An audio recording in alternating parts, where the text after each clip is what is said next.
Talupan!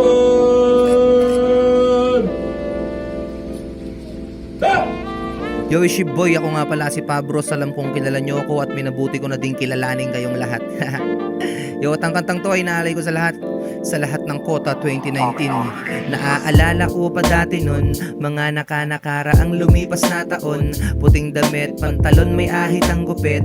Kahit pawisan ay wala akong palit-palit. Kailangan ko na magtiyaga na pumila sa umaga pa lang at maghintay ng matagal. Patibayan na lang kung sino man ang bumigay. Salamat na lang kasi mas mataas daw yung chance pag kukonti na lang. Yeah, eto na ako ngayon.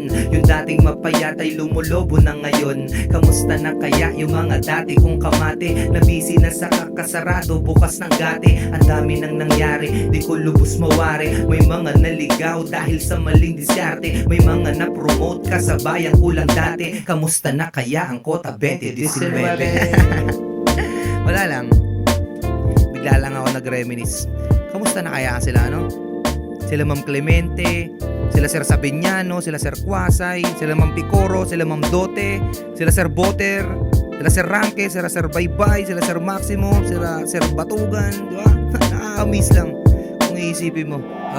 Nakakamiss lang din yung dating mga kalbo pa tayo. Walang kaltas sa sahod, mayayaman pa tayo. Walang pakis sa presyo dahil may pang-abono. Pero kumakain pa rin ng may baso sa ulo. Yan ang best of the best, magkakasamang magbanding. Matulog sa hagdan ng dating Seneca building. Ang marunong sumunod, merong happily ending. At ang mga pasaway, may wantusawa na jogging. Kaya kapit lang kapatid, tayo ay magtulungan. Kaso lang, bigla kang nawala sa bilangan. Hinahanap ka na kanina pa dito ni Mamat na pag-alaman na huminto ka daw sa bukuhan. Langhiyang buhay yan, walang katapusan, lagi na lang malasan. Pero okay lang, basta masilayan lang palagi si Ma'am Dote. Tanggal ang pagod ng Kota 2019. Yo, shoutout nga pala sa lahat ng mga classmate namin na naging official na ngayon. At kay Boss P na naging Cardo Dalisay ng QC.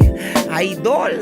Yo, saludo sa lahat ng mga tropang strongman na sumasalo sa amin kapag may naiiwan. Pati na din kay Hepe, yung galing sa Alpa. Niligtas mo ang lahat sa tawag ng ambulansya. Maraming alaala, ang di malilimutan. Maraming magkaklase sa huli nagkatuluyan. Maraming mahilig matulog ng walang unan. Pero mas maraming nasa CR sa oras na ng takbuhan. Maraming pangyayari ang hindi nalabas. Meron kaming isang kaklase na nakal dun sa bus. Meron kaming isang attorney neto lang nilabas. Patunay lang na di kami basta-basta nag-aangas. Hanggang dito na lang, salamat sa pakikinig. Sana kahit paano kayo ay napabilib. At yung nasan kayong lupalop baka pwedeng bumisita. Salamat sa lahat hanggang sa huling pagkikita.